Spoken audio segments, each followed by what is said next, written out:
করা দরকার। আমাদের দেশে এমন এমন জিকির হয় যে জিকির দেখে একজন বিধর্মী মুসলমান হতে ভয় পাবে। যেমন আপনি দেখবেন যে কেউ জিকির করতে করতে গাছের আগায় উঠে গেছে, কেউ জিকির করতে করতে মাইকের স্ট্যান্ড নিয়ে দৌড় মারছে, কেউ আবার জিকির করতে করতে হুজুরকে কামড় মেরে দিছে, আবার কেউ জিকির করে যেন সে বড় ট্রাক থেকে গাছের বিশাল বড় একটা গাছের ফাট্টা নামাচ্ছে।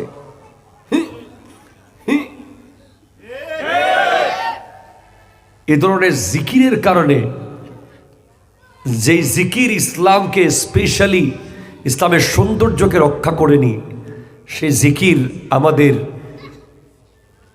আউটডোরে করা উচিত না। ঠিক কিনা? জোরে কথা বলেন। কারো খাস জিকির থাকতে পারে, কারো স্পেশাল নিজস্ব কোনো জিকির যেটা তাদের দরবারের বা খানকার বা নিজস্ব পীরের দেওয়া থাকতেই পারে, কিন্তু যদি আপনি দিন প্রচার করতে চান, খাস জিনিসকে বাইরে আনা যাবে না। ঠিক কিনা? জোরে কথা বলেন।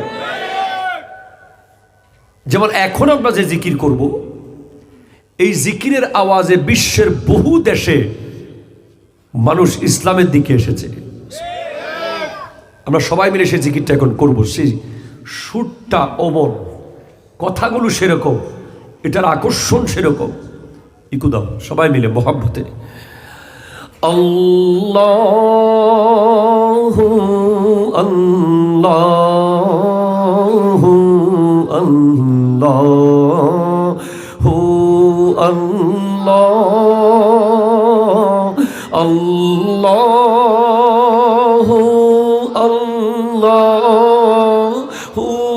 আল্লাহু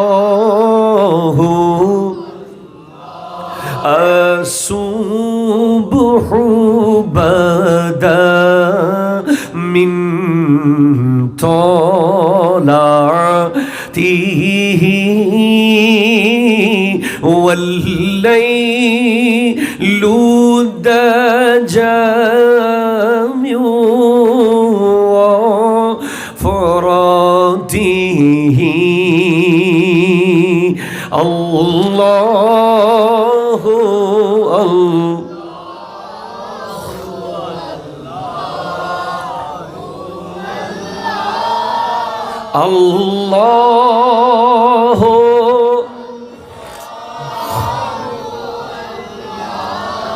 আল্লাহু আল্লাহ কনজুল কারামি মৌলান নিয়ামি হাদিল উমামি লিশরিআতিহি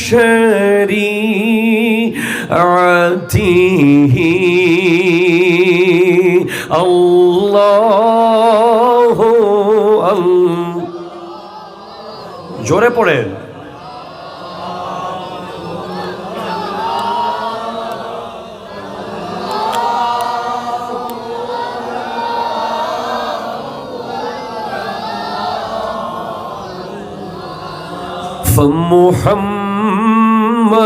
فمحمدنا هو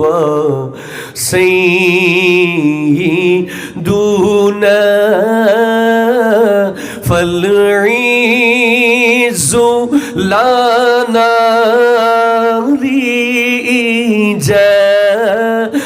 لإجابته ساعتي الشجر نطق الحجر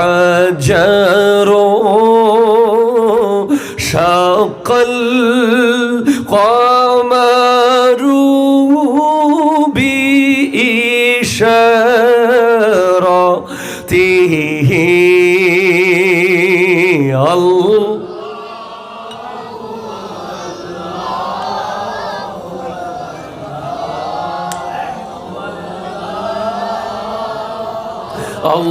الله আল্লাহু আল্লাহ আল্লাহু আল্লাহু আল্লাহু আল্লাহ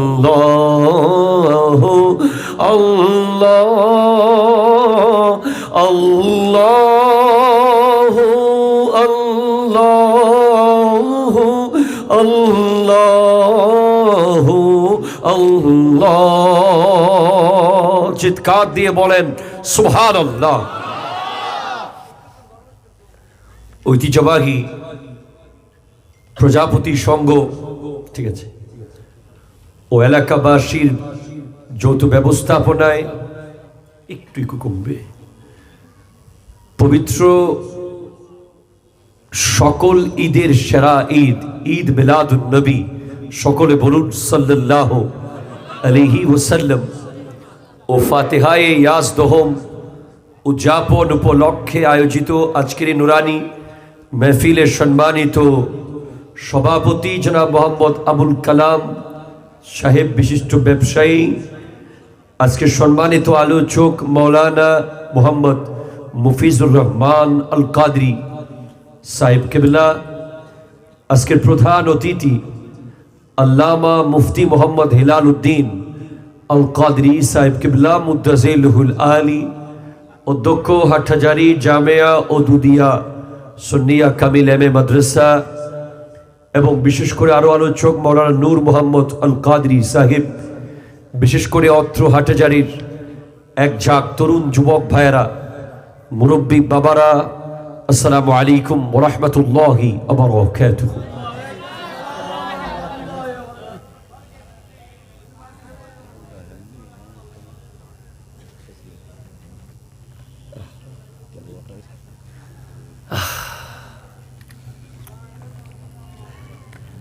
আজকের মাহফিল থেকে আমাকে একটি বিষয় দেয়া হয়েছে,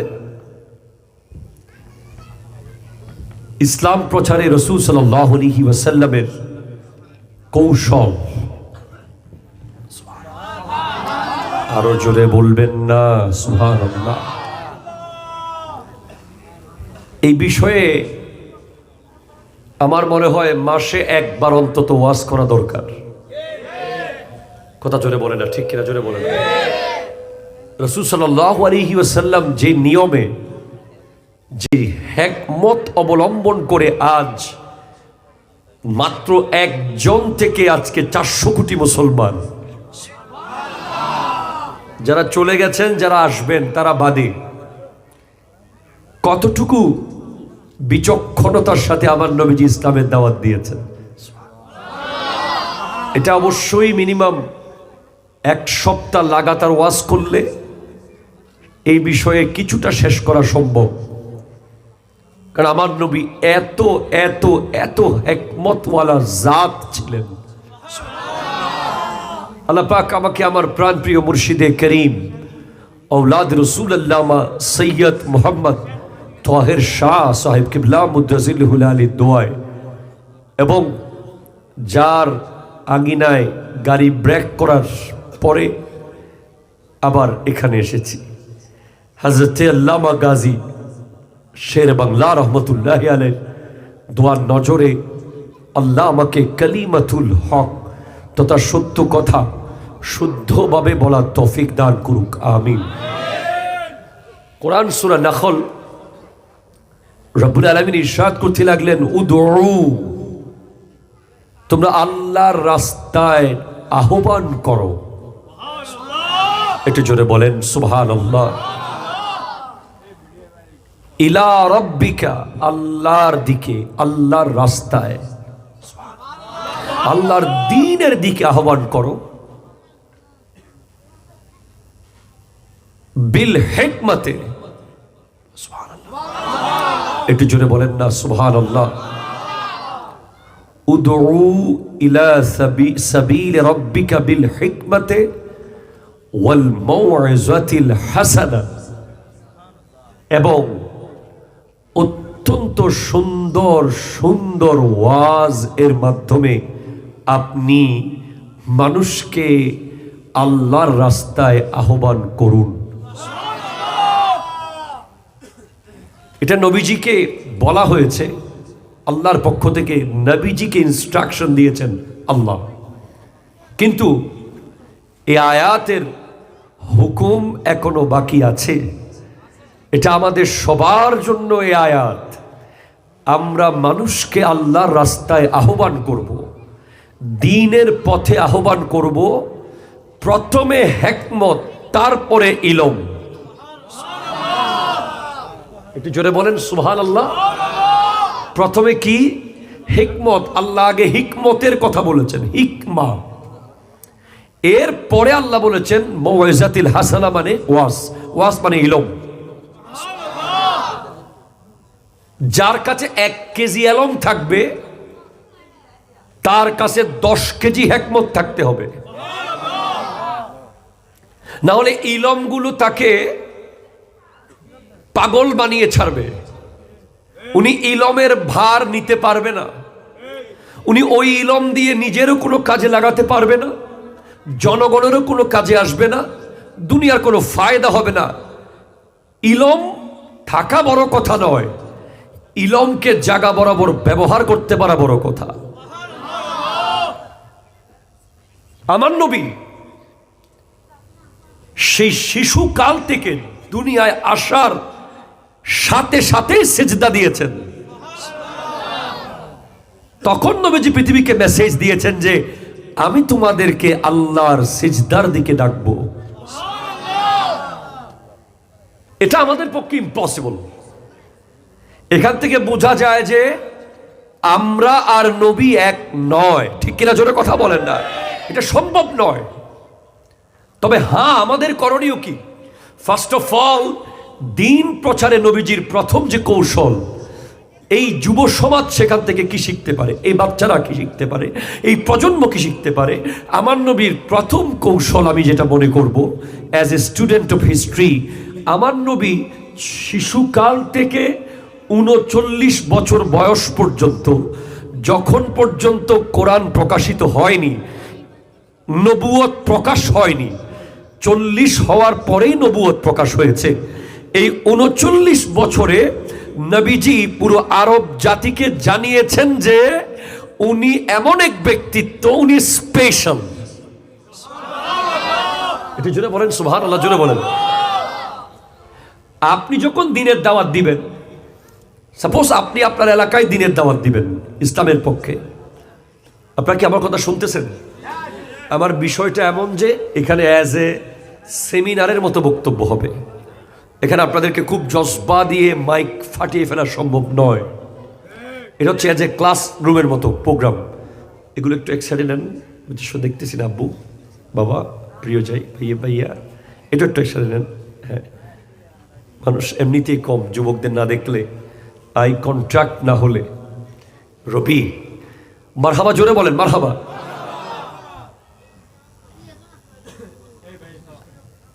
আপনি যদি মনে করেন যে প্লিজ আপনি আপনার এলাকায় দ্বীনের দাওয়াত দিবেন, যদি আপনি সেটা মনে করেন, আমি আমার বন্ধুদেরকে, আমার আত্মীয় স্বজনকে, আমার পাড়া প্রতিবেশীকে, কিংবা আমার কোনো বিধর্মী পরিচিত জনকে আমি ইসলামের দাওয়াত দেব, যদি আপনি সেটা ভাবেন, মনে করেন, তাহলে আপনি পৃথিবীর সর্বশ্রেষ্ঠ একটি আমল করার নিয়ত করেছেন। নবীজি বলেছেন বাল্লিগু আন্নি ওয়ালাউ আয়া, আমার পক্ষ থেকে একটা আয়াত হলেও পৌঁছে দাও।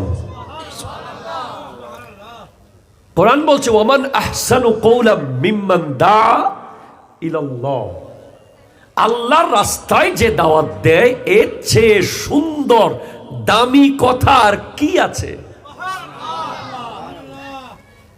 যেই কথা মানুষকে আল্লাহর দিকে আনে, যেই কথা একটা যুবককে নামাজি বানায়, যেই কথা একজন যুবককে তার বাবা মার কদমে নিয়ে আসে, যেই কথার মাধ্যমে একজন যুবক ইহুদি নাসারাদের গেম ছেড়ে দিয়ে মসজিদের কার্পেটে গিয়ে সিজদায় যায়,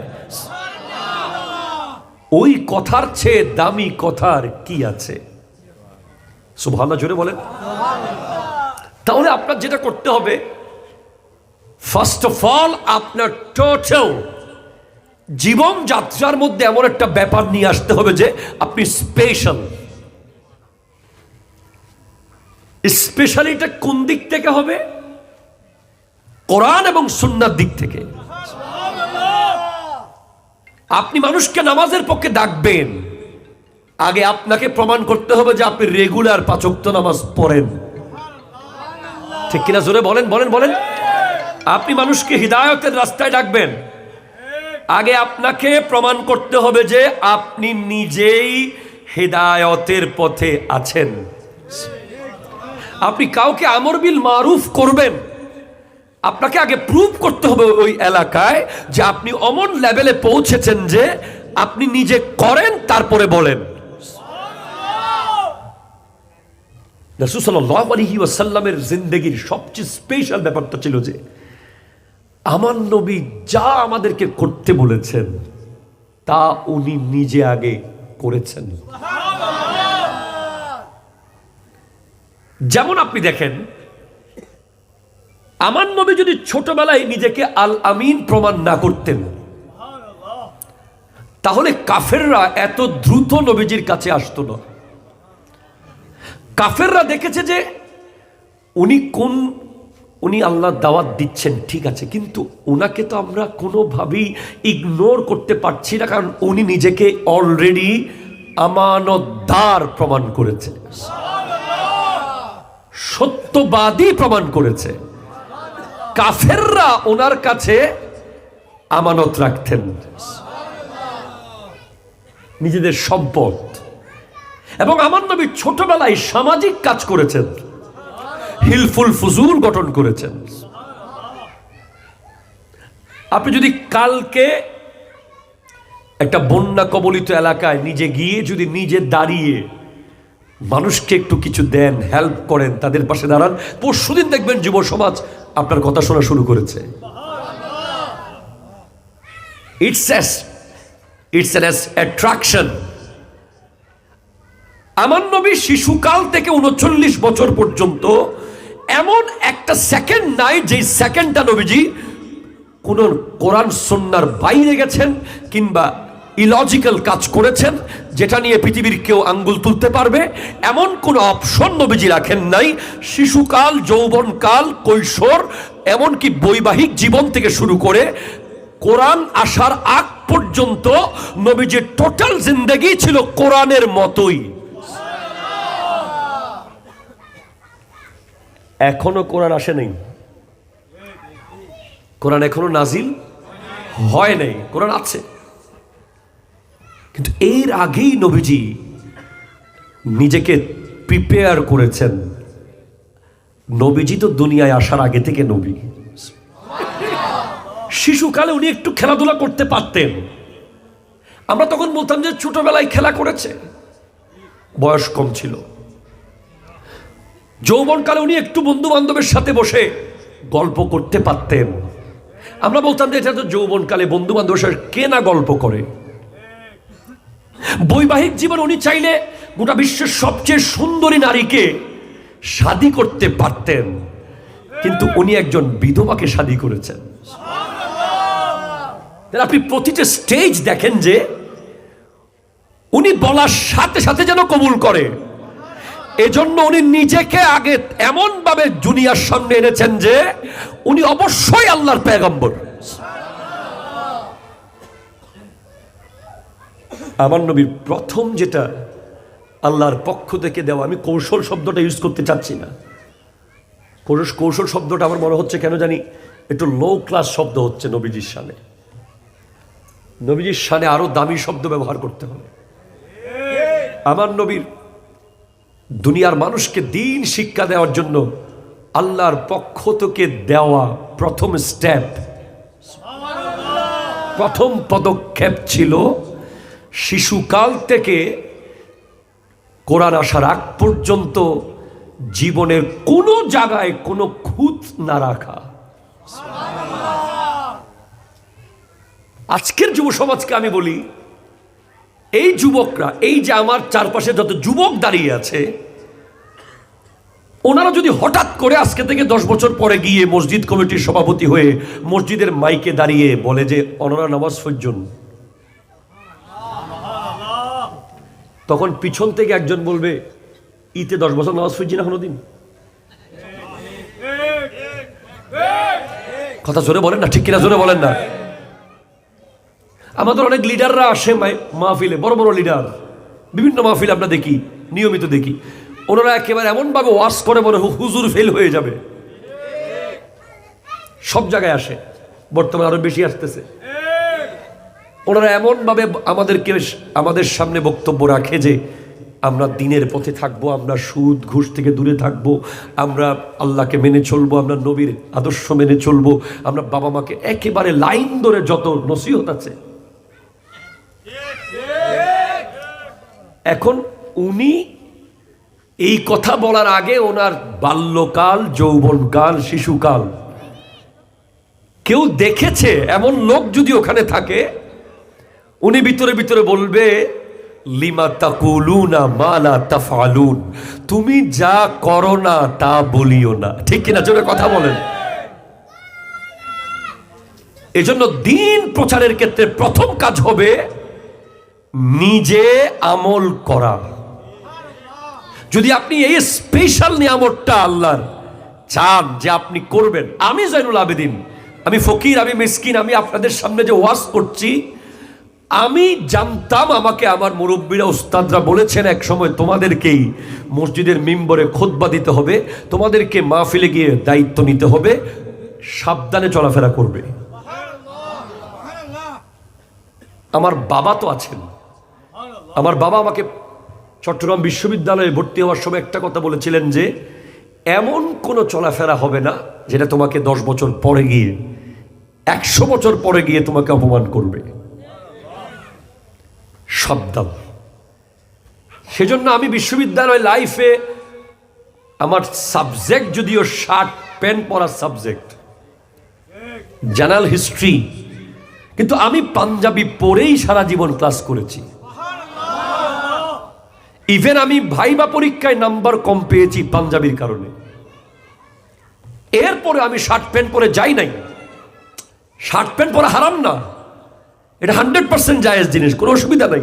কিন্তু আমি যদি দিনের দায়ী হই, আমি ইসলামের পথে যখন মানুষকে ডাকবো, একজন যুবককে যখন বলবো জিন্সের প্যান্ট এটা ইসলাম সম্মত না, 3/4 প্যান্ট তুমি কেন পড়ছো, তখন সে যদি পট করে আমার বিশ্ববিদ্যালয় লাইফে একটা ছবি এনে দেখায় যে আপনিও তো একদিন পড়েছিলেন।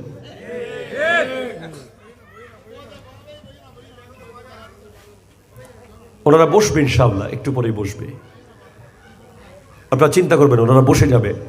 আমি এখন ওনাদের হৃদয় জয় করতে পারি নাই, তাই বসতেছে না। যখন জয় করতে পারবো বসে যাবে ইনশাআল্লাহ। কথা কোন ঠিক কিনা? আপনারা কি কষ্ট পাচ্ছেন নাকি? তাহলে প্রথম যেটা দায়িত্ব, টাইম তো অনেক কম, বলছিলাম অনেক সময়ের দরকার। নবীজির প্রথম যেটা সিদ্ধান্ত ছিল নিজে করে করে দেখানো। আমি আপনাকে একটা উদাহরণ দিয়ে বুঝাই। ধরেন সামনে একটা রেস্টুরেন্ট, হোটেল আছে না, হোটেল কি নাম যেটা, খুব আল হাশেমি। আচ্ছা, আল হাশেমি যে হোটেলটা আছে, ওখানকার যিনি মালিক, উনি নিজেই যদি সমুসা বানাতে জানে, উনি নিজেই যদি তরকারি আর ভাত রান্না করতে জানে, উনি নিজেই যদি দোকান ওপেন আর ক্লোজ করতে জানে, উনি টোটাল সব যখন জানবে, অটোমেটিক্যালি ওনার দোকানের বাকিরা দায়িত্ব ঠিকভাবে পালন করবে। উনি ওকে একজনকে বলবে এইটা রান্না কর, একবার দুইবার বলার পর 3বারে গিয়ে উনি নিজে রান্না করা শুরু করে দেবে। এটা হলো বর্তমান সময়ে দিন প্রচারের গুরুত্বপূর্ণ নিয়ম। আপনি মসজিদে ডাকার আগে যুবকদেরকে, আপনি মসজিদের মিম্বরে কাছে জায়নামাজে দাঁড়িয়ে আপনি আগে নামাজ পড়া শুরু করবেন। আপনি মসজিদ ধুইতে চাচ্ছেন, পরিষ্কার করতে চাচ্ছেন, আপনি নিজে আগে বালতিতে পানি নিয়ে কাজ শুরু করে দেবেন। আপনি একটা মাহফিল আয়োজন করতে চাচ্ছেন, আপনি নিজে আগে ডেকোরেশনে গিয়ে মাহফিলের তেরপালার প্যান্ডেল ভাড়া করা শুরু করে দিবেন। তখন দেখবেন যে আপনার কর্মীরা অটোমেটিক দৌড়াচ্ছে। আমাদের সমাজের দিনই কাজগুলো খুব বেশি হ্যাম্পার হয় এই কারণে যে নিজে করি না, খালি অর্ডার দিই। ঠিক কিনা সুরে বলেন? আমার নবী নিজের হাতে হিলফুল ফুজুলের সব দায়িত্ব পালন করেছেন, মানুষের ঘরে ঘরে গিয়ে খাবার দিয়ে এসেছেন, মানুষের ঘর ভাঙ্গা ঘর জোড়া করে দিয়েছেন। নিজের হাতে আমার নবীজি খন্দকের মাটি কেটেছেন। তাহলে দিন প্রচারের প্রথম কৌশল হলো নিজে করা। কে করা? নিজে। সেকেন্ড, যাকে আমি দিনের দাওয়াত দিব, কাল্লিমিন নাস আলা কদরি উকুলহিম, যাকে আমি দাওয়াতি কথা বলবো তার মেধা কতটুকু। আমি যদি আপনাকে এখন অনর্গল 2 ঘন্টা ইংরেজি বক্তব্য রাখি আজকে, অথবা আরবিতে বক্তব্য রাখি, আপনাদের কোনো ফায়দা হবে? কেউ বুঝবেন না। অথবা আমি যদি আপনাদেরকে প্রচুর তফসিরে কুরতুবি, তফসিরে বাইজাবি, তফসিরে রুহুল বয়ান, তফসিরে রুহুল মানি থেকে বক্তব্য রাখি, তাও দেখবেন অনেকে উঠে চলে যাবে। দিন প্রচারের সেকেন্ড কৌশল হলো, যেটা আমার নবীর পক্ষ থেকে আমরা পাই, সেটা হলো যার মেধা যতটুকু তাকে ততটুকু বলা। কথা কয় না? ঠিক কিনা জোরে বলেন। আমাদের তরুণ প্রজন্ম দেখবেন যে বর্তমানে আমরা তরুণ আলেমদের প্রোগ্রামে বেশি আসে, অথচ আমাদের মুরব্বী উস্তাদরা ইলমের জাহাজ, ওনাদের ইলমের সামনে আমরা কিচ্ছু না। কিন্তু ওনাদের ইলম এত বেশি যে অনেক সময় তরুণরা ওনাদের জ্ঞান গর্ব উচ্চ মর্গের কথাগুলো বুঝতে পারে না। ওনাদের কথা বোঝার জন্য অনেক সময় আলেম লাগবে। আমাদের শেখুল হাদিস শেরে মিল্লাত আল্লামা মুফতি ওবায়দুল হক নঈমী রহমতুল্লাহ আলাইহির বক্তব্য বোঝার জন্য ভালো ভালো আলেম লাগতো।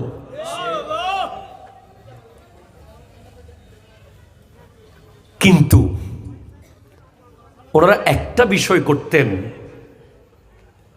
মানুষের মাহল দেখে, ইনস্ট্যান্ট জায়গা দেখে, অবস্থান দেখে বক্তব্যের প্যাটার্নকে চেঞ্জ করে ফেলতে পারতেন। একটা মজলিসে অনেক আলেম, সেখানে উঁচু বর্গের কথা। আরেকটা মজলিসে যুবক বেশি, সেখানে যুবকদেরকে নিয়ে কথা। আরেকটা মজলিসে রিক্সাওয়ালা ভাইয়েরা আছে, তাদেরকে নিয়ে কথা। আরেকটা মজলিসে ব্যবসায়ী ভাইয়েরা, তাদেরকে নিয়ে কথা। আরেকটা মজলিসে ডাক্তার ভাইয়েরা, তাদেরকে নিয়ে কথা। আরেকটা মজলিসে ইঞ্জিনিয়ার ভাইয়েরা, তাদেরকে নিয়ে কথা। আফজালুল ইলমে ইলমুল হাল। দিন প্রচারের সেকেন্ড ইম্পর্টেন্ট বিষয় হলো স্থান, কাল, পাত্র বোঝা। কিছু মনে করবেন না, আমি বলতে বাধ্য হচ্ছি, যেটা আমাকে বিষয় দিয়েছেন। আমাদের সমাজে এমন দায়ী আমরা দেখি যারা স্টেজে সরাসরি ফাহেসা গালি দিয়ে দেয়। নহর একদম এমন এমন স্ল্যাং ইউজ করে, এমন এমন ওয়ার্ড ইউজ করে মুখ দিয়ে, যে ওয়ার্ডগুলো একটা বাচ্চা ছেলে নিতে পারে না।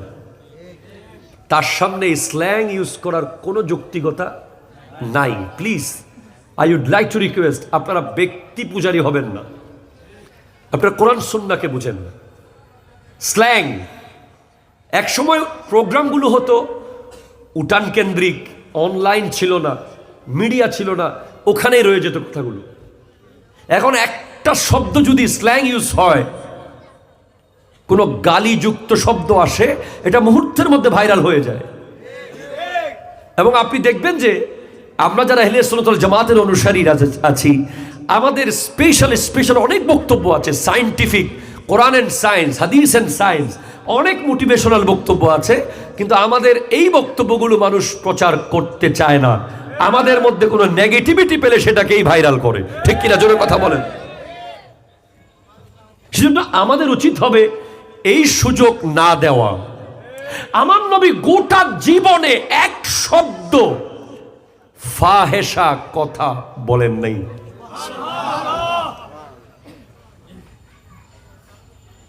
এক শব্দ, a single word।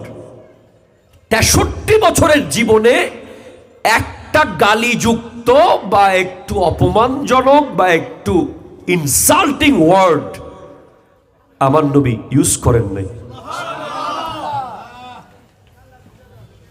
আমরা তো শুরু করি মার বন্দরে, আছে না নাই? আছে। যেই দলের হোক আমরা ওনাদের কদমে হাত জোর করে বলবো, এটা নবীজির দ্বীন প্রচারের নিয়ম ছিল না গালি দেওয়া, সে যেই হোক।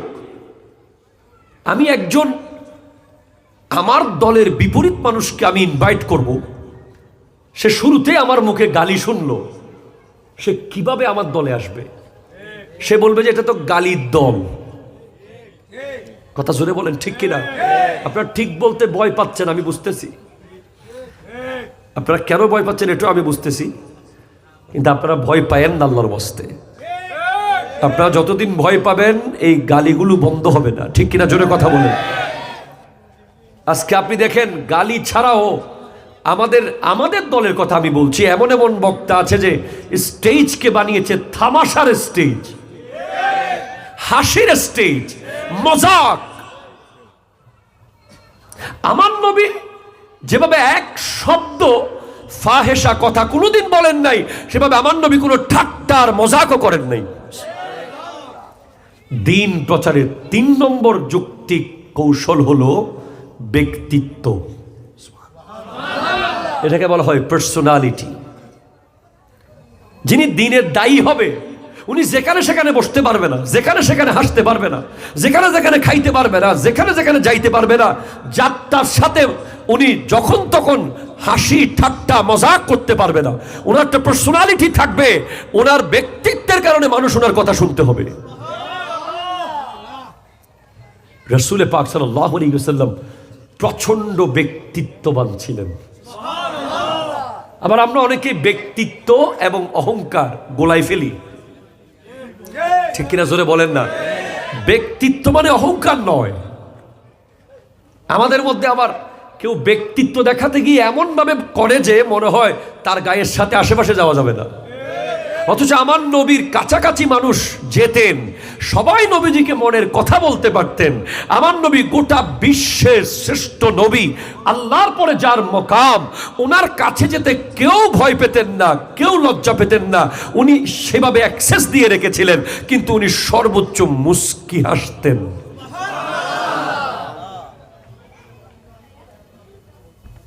দ্বীনের দায়ীরা অট্টহাসি দিতে পারে না।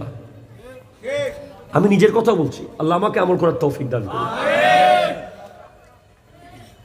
আমরা অনেক সময় হেসে ফেলি, বেশি হেসে ফেলি। এরপরে 1 নম্বর কৌশল, সবগুলো মনে আছে আপনাদের? প্রথম কৌশল হলো নিজে আমল করা। জোরে বলেন না সুবহানাল্লাহ, জোরে বলেন না। নিজে কি করা? আমল করা। লিমা তাকুলুনা মা লা তাফআলুন, তুমি যা করো না তা তুমি বলিও না। সেকেন্ড কৌশল হলো, কি বলেছিলাম? সেকেন্ড কৌশল হলো ব্যক্তি অনুযায়ী কথা বলা। ব্যক্তি অনুযায়ী কথা বলা। থার্ড কৌশল হলো শব্দ চয়নে কোনো স্ল্যাং ইউজ না করা, কোনো গালিযুক্ত, অপমানজনক, কটাক্ষমূলক, ফাহেসা, এমন এক শব্দ যেটা শুনতে বিশ্রী লাগছে, এ ধরনের শব্দ ইউজ না করা হচ্ছে দ্বীনের দায়ীদের জন্য জরুরি, ঠিক কিনা? জোরে কথা বলেন।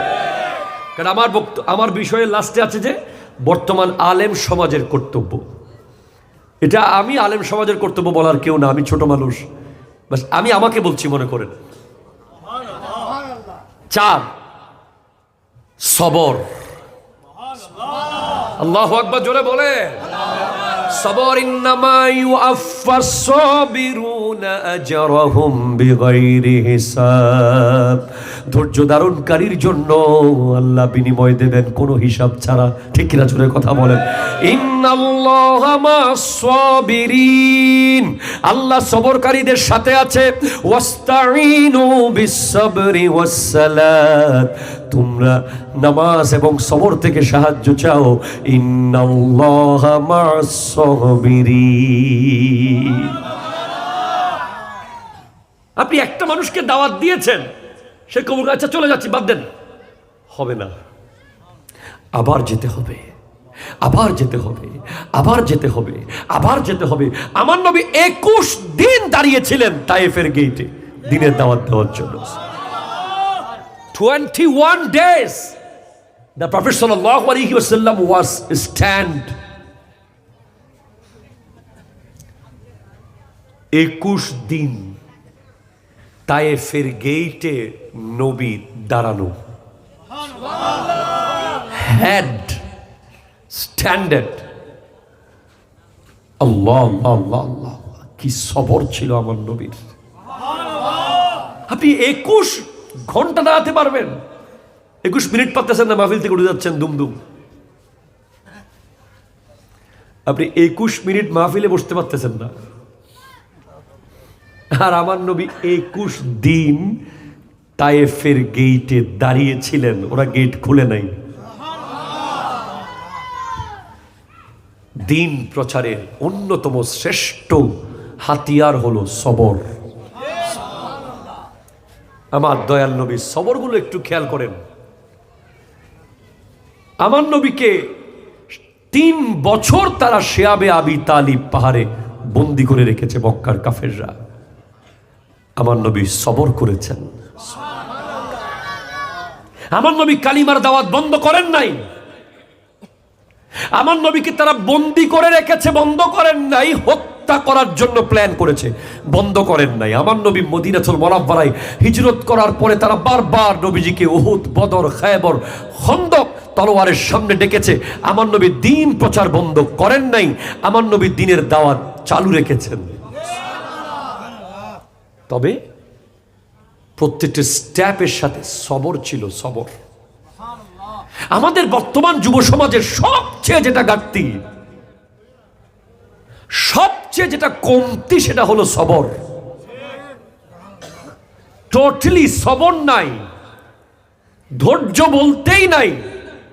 তারা সব কিছু শর্টকাট চায়, ঠিক কিনা? কথা বলেন, ঠিক কিনা বলেন? সব শর্টকাট চায়। আপনি দেখবেন মাহফিলে তারা বসতে পারে না। তারা ইউটিউবে, ফেসবুকে যখন কোনো আলেমের বক্তব্য শুনে, দেখবেন আপনি অনলাইনে বারবার বুড়া আঙ্গুলকে খালি টিপ দেয়, ঠিক কিনা? জোরে বলেন। জুমার দিন যখন খতিব সাহেব হুজুর 10 মিনিট বেশি ওয়াজ করে, বারবার ঘড়ির দিকে তাকায়, মনে হয় ঘড়িটাকে এখন চোখ দিয়ে চেয়ে খেয়ে ফেলবে। সবর। দ্বীন প্রচারের জন্য যিনি দায়ী হবেন, যার কাছে দ্বীনের দাওয়াত, যিনি দ্বীনের দাওয়াত মানুষকে দেবেন, উনার সবর থাকবে আকাশচুম্বী। মাঝে মাঝে আমাদের সাথে যা হয়, এগুলো যদি আমরা মিডিয়াতে বলি, আপনারা অবাক হয়ে যাবেন। আমাকে বলেছে মাইক দিবে 8টা বাজে, দিছে 11টা বাজে। তো 8টায় মাইক ধরার জন্য আমাকে যেতে হয়েছে 6টা বাজে সিটাং হলে, আর চট্টগ্রামের বাইরে হলে আমাকে বের হতে হয়েছে সকাল 10টা বাজে। ওখানে গিয়ে দেখতেছি না হুজুর, আমাদের আরো 3 জন বক্তা আছে। কথার কথা। এরপর আপনি দেখবেন যে মাঝে মাঝে আমরা জ্যামে পড়ি, প্রায় 10 থেকে 12 ঘন্টাও জ্যামে থাকতে হয়, পড়ে আছি। কখন জ্যাম ছুটবে আল্লাহ জানে।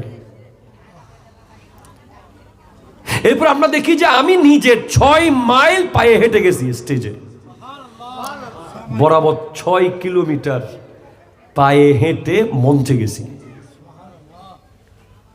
এগুলো আমার নবীর কষ্ট আর সবরের। সমুদ্রের একটা ফোঁটাকে আবার সমুদ্র বানালে ওটার 1 ফোঁটাও হবে না। আমার নবী ওরকম কষ্ট করেছেন। দায়ীদের জন্য ইম্পর্টেন্ট বিষয় হলো সবর, ঠিক কিনা? জোরে কথা বলেন। এরপরে আমার দয়াল নবীর আরেকটা ভেরি স্পেশাল ব্যাপার ছিল যে বদান্যতা। कोई आ जाए तलब से भी सिवा देते हैं, आए बीमार तो हर दुख की दवा देते हैं, गलिया देता है कोई तो दुआ देते हैं, दुश्मन आ जाए तो चादर भी बिछा देते हैं। আমার নবীর কাছে কেউ আসতো, সে যা চাইতো আমার নবী তার চেয়ে বেশি দিতেন। আয়ে বিমার তো হর দুঃখ কি দাওয়া দিতে হ্যাঁ। আমার নবীর কাছে কোনো রোগী আসলে নবীজি তাকে শুধু রোগের ওষুধ দিতেন না, জান্নাতের টিকিটও দিতেন।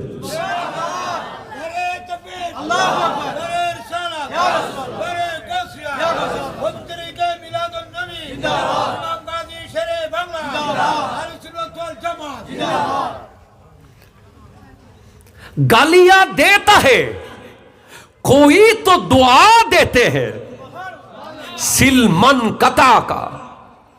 যে আপনাকে গালি দেবে, আপনি তাকে যদি দোয়া করতে পারেন তাহলে আপনি দিনের দাওয়াত দিতে পারবেন। কথা বলতে পারি না আপনাকে।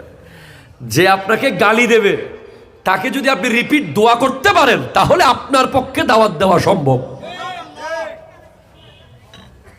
আপনি যদি গালির বদলে গালি দিয়ে দেন আপনি দায়ী হতে পারবেন না। আপনি দাওয়াতি কাজের জন্য আপনি নন। দুশ্মন আ যায় তো চাদর भी बिछा देते हैं। আমার নবীর সামনে দুশ্মন আসলে নবীজিকে হত্যা করার জন্য এসেছে, নবীজির ক্ষতি করার জন্য এসেছে, নবীজি তাকে আগে চাদর বিছিয়ে বসিয়ে দিতেন।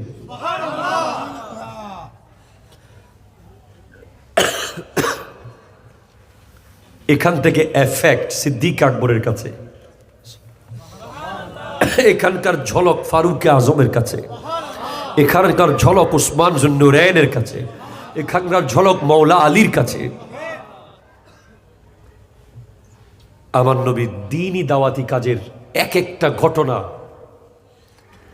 আমার নবী ওই হরিণ শিকারীকে কি বলেছিল? হরিণীকে ছেড়ে দাও, আমি তার জায়গায় বন্দি আছি,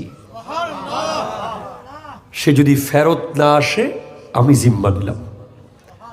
হরিণী ফেরত এসেছে, আমার নবীর কালিমা সেই ব্যক্তি পড়ে নিয়েছে। মসজিদ আন-নববীতে প্রস্রাব করে দিয়েছে ইহুদি। আমার নবী তাকে গালি তো দূরের কথা, বরং তাকে বলেছেন যে আপনার বোধহয় কষ্ট হয়েছে। সে ইসলাম কবুল করেছে।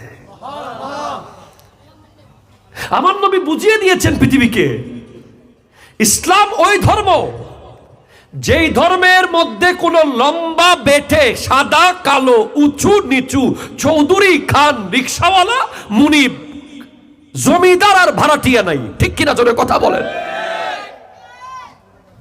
সবার বিচার হবে একটার উপরে, তাকওয়া।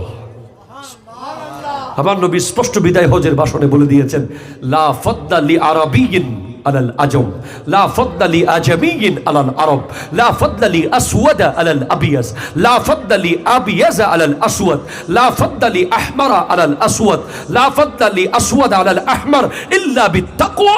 আজকের পর থেকে এই পৃথিবীতে কোনো আরবীদের আজমিদের উপরে ফজিলত থাকবে না, কোনো অনারব আরবদের উপরে ক্ষমতা দেখাইতে পারবে না, কোনো লাল কালোদের উপরে ক্ষমতা দেখাইতে পারবে না, কোনো কালো লালদের উপরে ক্ষমতা দেখাইতে পারবে না, ইল্লা বিত্তাকওয়া। যার মধ্যে সবচেয়ে বেশি আল্লাহর ভয় থাকবে সে সমাজের সবচেয়ে বড় শ্রেষ্ঠ লিডার হবে। ঠিক কিনা জোরে কথা বলেন।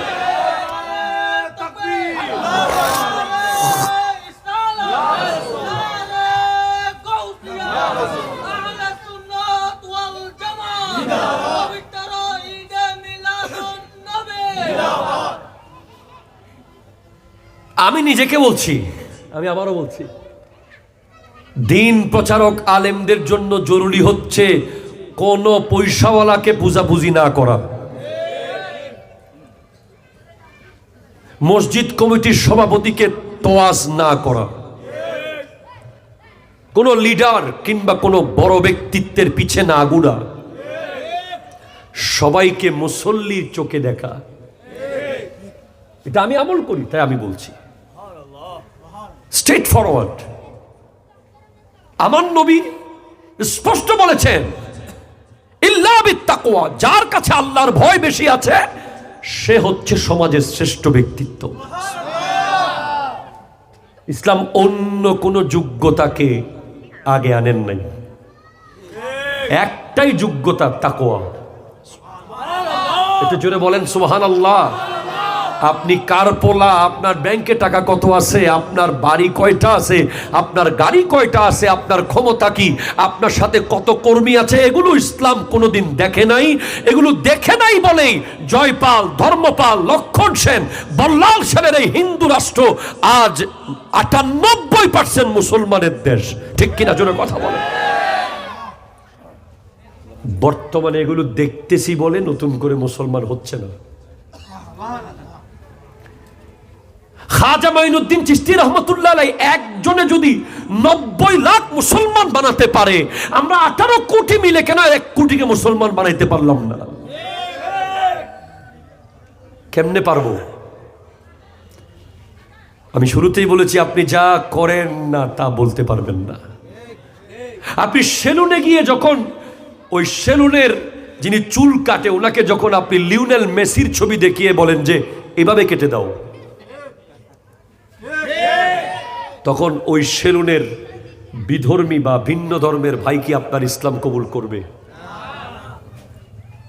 উনি নিজেই বলবে যে সে তো ইহুদির মতো চুল কাটতেছে। তার নবীর সুন্নাতের কথা না বলে সে ইহুদির কথা বলে আমাকে চুল কাটাচ্ছে, তাহলে বুঝতে হবে ওই ইসলাম আমি কেন কবুল করব? আপনি এজ এ দোকানদার, আপনার দোকানে যখন একজন হিন্দু বা বৌদ্ধ খ্রিস্টান কাস্টমার এসে দেখে যে আপনি ওজনে কম দেন, আপনি ২ নাম্বারই করেন, আপনি মাল একটা জায়গায় আরেকটা দেন, আপনি পচা মাছ বিক্রি করেন জেতা মাছ বলে, আপনি মহিষের গোশত বিক্রি করেন গরুর গোশত বলে, তখন কি উনি আপনার দিন কবুল করবে? করবে না। আমরা সবাই নবীর সামনে দাঁড়াতে হবে। কিন্তু এত কমফোর্ট জোন, এত সহজ হয়ে গেছে ইসলামের দাওয়াত দেওয়া। আগে আল্লাহর ওলিরা পাহাড় পর্বত বেয়ে সাপ বাঘ ভাল্লুকের সাথে যুদ্ধ করে জীবন বাজি রেখে শাহজালাল এমনই এসেছেন ইসলামের দাওয়াত দেওয়ার জন্য। শাহ সুলতান বালখি এসেছেন বলখ থেকে, শাহ মাকদুম রূপস এসেছেন, শাহ আলী বাগদাদি এসেছেন বাগদাদ থেকে, শাহ সুলতান রুমি এসেছেন রোম থেকে, খাজা মাইনুদ্দিন চিশতি রহমতুল্লাহ আলাইহি সিস্তান থেকে, হযরতে কাতাল শাহ কাতাল মাছের পিঠে করে, হযরতে মোহসেন আউলিয়া পাথরে বেশে বেশে এসেছেন। ওনাদের দ্বীনের দাওয়াত দেওয়া কত কষ্টকর ছিল, কত কঠিন ছিল। আজকে আপনি ঈদের নামাজ পড়েন নতুন জামা পরে, আজকে আপনি কোরবানির পশু কিনেন বাজারের সেরা, অথচ আপনি কেমনে মুসলমান হলেন? আপনার বাবা কিভাবে মুসলমান হলো, আপনার দাদা কিভাবে মুসলমান হলো, তার বাপ কিভাবে মুসলমান হলো, কোন জায়গা থেকে ইসলামটা এখানে ঢুকেছে আপনি কোনোদিন জানতেও চেষ্টা করেন নাই, বুঝতেও চেষ্টা করেন নাই। অথচ আপনাকে জিজ্ঞেস করা হবে তোকে যে আমি আমার ইসলাম আমানত দিয়েছি, আমি কেন পারবো না এই মুহূর্তে টি শার্ট পরে ঘুরতে? আমি কেন পারবো না এখন টুপি খুলে মাথার চুলকে ঝাঁকড়িয়ে চলতে? কারণ আমাকে তো কবরে গেলেই নবীর সামনে কষ্টের আওতায় আসতে হবে। আমার নবী যদি আমাকে বলেন যে তোকে তো আমি দিনের দাওয়াতের দায়িত্ব দিয়েছি বা তোকে সেই সৌভাগ্য দিয়েছে আল্লাহ,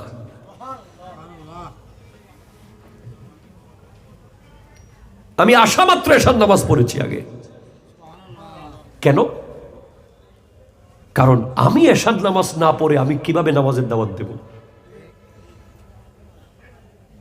আমার জন্য হারাম যেটা আমি করি না সেটা বলা। যারা নিজে করে না মানুষকে বলে, তাদের কিয়ামতের দিন জিহ্বা কেটে দেওয়া হবে। আপনি কিভাবে ইসলামের দাওয়াত দিতে পারবেন বলেন? অ্যাজ এ বিজনেসম্যান আপনি কি কাউকে মুসলমানের দাওয়াত দিতে পারবেন ইসলামের?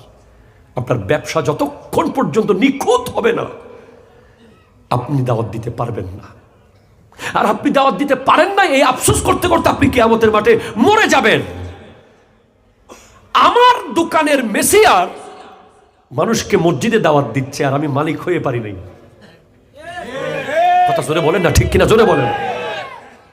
আমার গ্যারেজের রিক্সা চালায়, সে মানুষকে কোরআন সুন্নাত দাওয়াত দিচ্ছে, আর আমি গ্যারেজের মালিক হয়ে পারি নাই।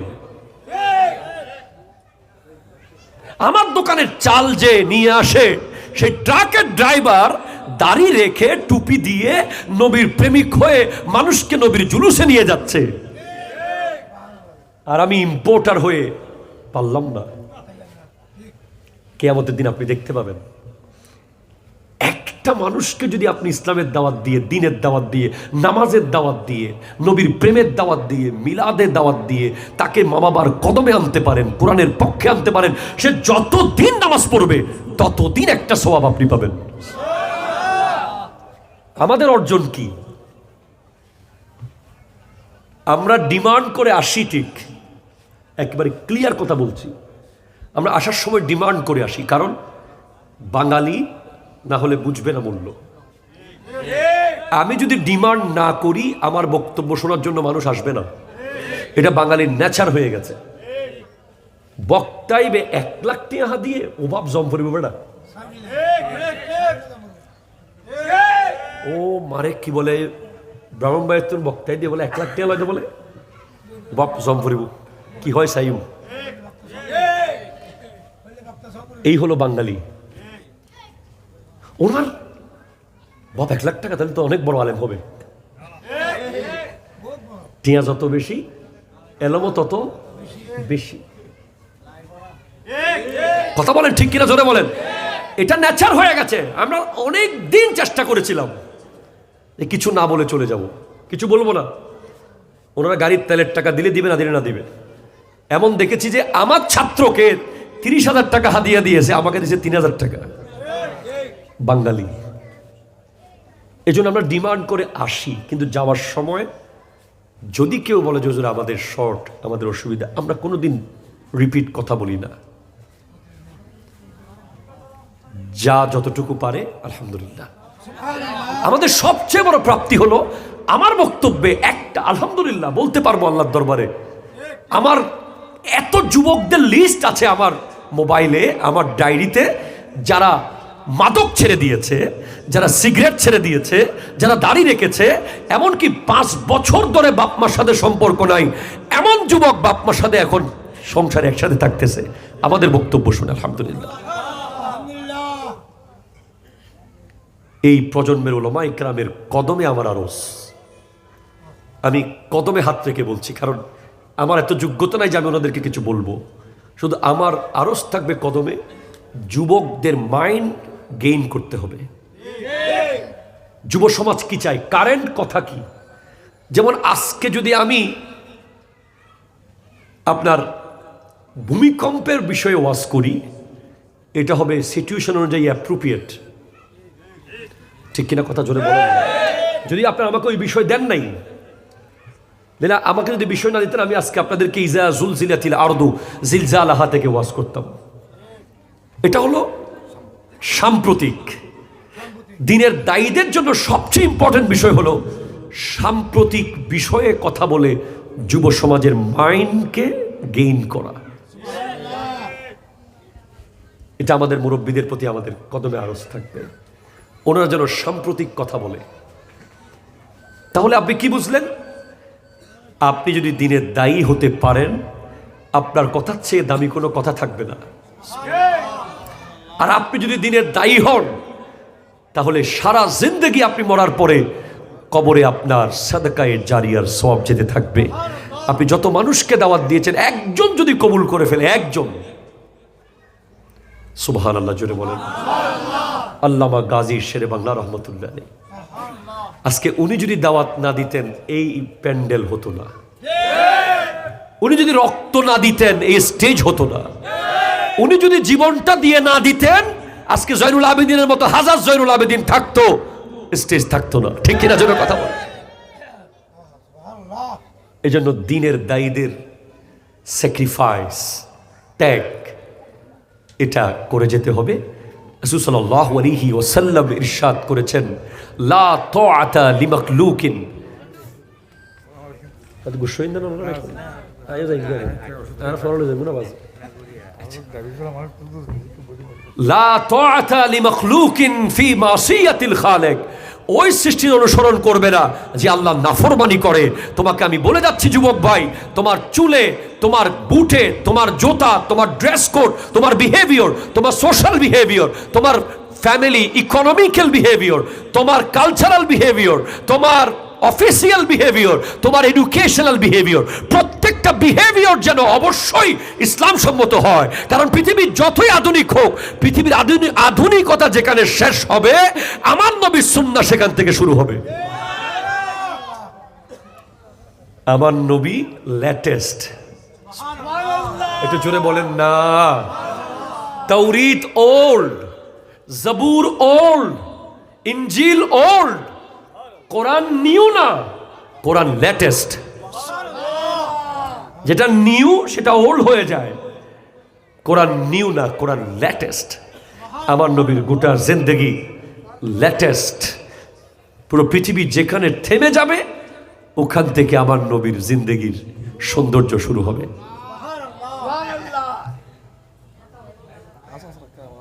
জাযাকাল্লাহু খাইরান কাসীরা। দর্শক পড়ুন, আল্লাহুম্মা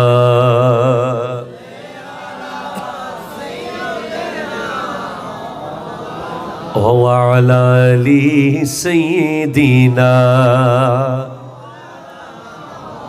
এই যে এই মুহূর্তে যে কাজটা আমার সাথে হলো, সে এসে আমাকে 20 টাকা দিল। এজ এ দায়ী আমাকে সে 1 টাকা দিল, আমার সেটা নিতে হবে। আমি বলতে পারবো যে আমি এত বড় সেলিব্রিটি, আমি এত বড় একজন স্কলার, উনি আমাকে কেন টাকা দিচ্ছে, উনি কে, বলা যাবে না। রাস্তার একজন ফকির ধুলাবালি নিয়ে যদি আমার সাথে জড়িয়ে ধরতে চায়, আমি তার সাথে কোলাকুলি করতে হবে। আমি সেখানে ভাব দেখাতে পারবো না। একজন ভাঙ্গা ঘরে টিনের চালনা মানুষ আমাকে যদি ঘরে ভাত খাওয়াতে চায়, তার ঘরের উপর দিয়ে পানি পড়লেও আমাকে সেখানে হাসি মুখে গিয়ে খেয়ে আসতে হবে। দাওয়াত। একজন রিকশাওয়ালা যদি বলে যে হুজুর আমার সাথে বসে আপনি 1 কাপ চা খান, আমাকে খেতে হবে। দাওয়াতের জন্য আপনাকে সেটা করতে হবে। এই হলো দাওয়াত। আমার নবী এগুলোই আমাকে শিখিয়ে দিয়েছেন আমাদের।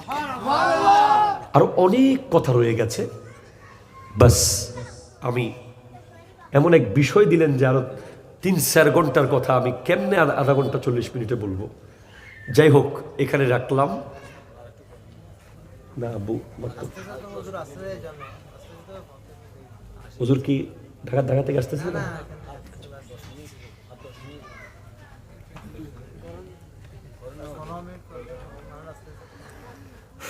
আল্লাহুম্মা সাল্লি আলা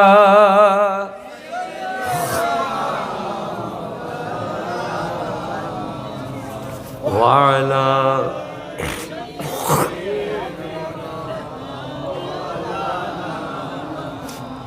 বাস আমি এখন দাওয়াত দিচ্ছি। কোরআন বলছে ওয়া আনিবু ইলা রাব্বিকুম ওয়া আসলিমু লাহু মিন ক্বাবলি আইয়াতিয়াকুমুল আযাবু সুম্মা লা তুনসারুন। আমি গতকাল দেখলাম যে বাংলাদেশের বড় বড় সেলিব্রিটিরা পোস্ট করছে যে ভূমিকম্প থেকে বাঁচতে নিরাপদ জায়গায় চলে যান। কথা জোরে কয় না, ঠিক কিনা? জোরে কয় না। দেখলাম আমি রাত্রে প্রায় গতকাল 12টা, 12:30, 1টা, 1:30 পর্যন্ত দেখছি যে অনেক বড় বড় সেলিব্রিটি বলছে এই মুহূর্তে সরে যান, এখন ঢাকা শহর থেকে চলে যান। ইভেন ঢাকা ইউনিভার্সিটি প্রায় 15 দিনের জন্য বন্ধ দেওয়া হয়েছে ভূমিকম্পের ব্যাপারে। তখন আমি একটা লেখা লিখলাম, আমার মন চাইল যে আমি একটা লেখা লিখি। আমি লিখেছি ভূমিকম্প থেকে পালানোর কোনো সুযোগ নেই। ঠিক কিনা? জোরে কথা বলেন না। আপনি কোথায় যাবেন পালিয়ে, বলেন? ভূমিকম্প কোথায় হবে না। আপনি পৃথিবীর যেই কোনায় যান, ওই কোনায় ভূমিকম্প দেওয়ার ক্ষমতা রাখে আল্লাহ। ঠিক কিনা? জোরে কথা বলেন। এরপর আমি বলেছি যে ভূমিকম্পের রবের আনুগত্য ছাড়া ভূমিকম্প থেকে বাঁচার কোনো উপায় নাই। আপনি যদি বলেন যে আমি লোহার খাঁচা বানাবো, বিল্ডিং ভেঙে পড়লেও যেন কিছু না হয়, লোহা সহ মাটির তলে ঢুকে যাবে। সবচেয়ে বড় যে শুক্রবারে যে ভূমিকম্পটা হয়েছে, আমি তখন ঢাকায় আমার মসজিদে ছিলাম, 3 তলার রুমে। আমি যেদিকে মাথা দিয়ে ঘুমাই তখন 8:30, আমি ফজরের নামাজের পরে ঘুমিয়েছি চিটাং থেকে গিয়ে। পশ্চিম দিক থেকে আমি স্পষ্ট বুঝেছি যে একটা ভয়ঙ্কর শক্তি এসেছে, একটা সাউন্ড হয়েছে যে একেবারে শাক করে চলে গেছে, পুরো বিল্ডিংকে এইভাবে তুলে বসিয়েছে। তখনই মনে হয়েছে যে তার কিছুক্ষণ আগে, আধা ঘন্টা আগে আমার আইফোন 14 Pro Maxটা একটা লোক মসজিদের ভিতর ঢুকে নিয়ে গেছে আমার রুম থেকে। আমি ফোনের জন্য আফসোস করব, ঠিক সেই সময় ভূমিকম্পটা হলো। তখন আমি আর ফোনে আফসোস করি নাই, আমি আপনাকে বোঝানোর জন্য কথাগুলো বলছি। কারণ কোরআন বলছে যে ইজা যুলজিলাতিল আরদু জিলজালাহা ওয়া আখরাজাতিল আরদু আসকালাহা, যেদিন পৃথিবী চূড়ান্ত কম্পনে প্রকম্পিত হবে সেদিন জমিনের সমস্ত খনি জমিন তুলে দেবে। স্বর্ণের খনি আপনার পায়ের সাথে লাগবে, আপনি নিবেন না, লাথি মারবেন, কারণ তখন আর সেগুলো নেওয়ার কোনো মেন্টালিটি নাই। আইফোন কি, গোটা বিল্ডিং যদি মাটির তলে ঢুকে যেত আমিও তো থাকতাম না। সেজন্য আপনি চূড়ান্ত প্রস্তুতি গ্রহণ করুন, চূড়ান্ত ঝাঁকুনি আসবে। আমার যুবক ভাই প্লিজ কনসেন্ট্রেট, চূড়ান্ত ঝাঁকুনি আসবে। এগুলো কালকে দেখলাম যে ফায়ার সার্ভিসের একজন বাংলাদেশের ফায়ার ফাইটারের একটা বক্তব্য দেখলাম, যে পুরাতন ঢাকার কথা বলছেন, যে পুরান ঢাকায় যদি ভূমিকম্প হয় আমাদেরকে ওই এলাকা পরিত্যক্ত ঘোষণা করতে হবে, ওখানে রেস্কিউ করার কোনো সুযোগ থাকবে না, এত ভয়ঙ্কর পরিণতি হতে পারে। এটা সব জায়গায় হতে পারে। আমি ইসলাম অ্যাজ এ ইসলামিক স্কলার আমি মনে করি যে আমাদের দেশে অনেক ভবন আছে যে ভূমিকম্প নিরোধক ভবন, ভূমিকম্প কে ট্যাকেল দেওয়ার মতো করে বানানো হয়েছে, ভূমিকম্প থেকে বাঁচার যে বৈজ্ঞানিক পদ্ধতি সেগুলো দিয়ে বানানো হয়েছে। এগুলো করেছেন মনের শান্তির জন্য, কিন্তু আল্লাহ যদি ভেঙে ফেলতে চায় পৃথিবীর কেউ রক্ষা করতে পারবে না। ঠিক কিনা জোরে কথা বলেন। হুজুরকে একটু তাড়াতাড়ি ছেড়ে দেন প্লিজ, হুজুরকে আসতে দেন। নারায়ে তাকবীর, নারায়ে রিসালাত, নারায়ে গৌসিয়া। প্রধান আকর্ষণের আগমন, প্রধান অতিথির আগমন। হুজুরকে স্টেজে নিয়ে আসেন তাড়াতাড়ি।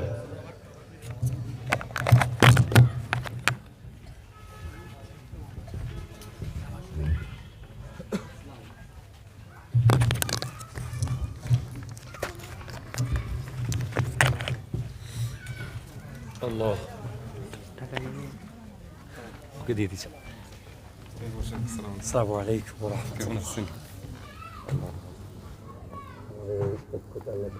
আমিন আমিন আমিন।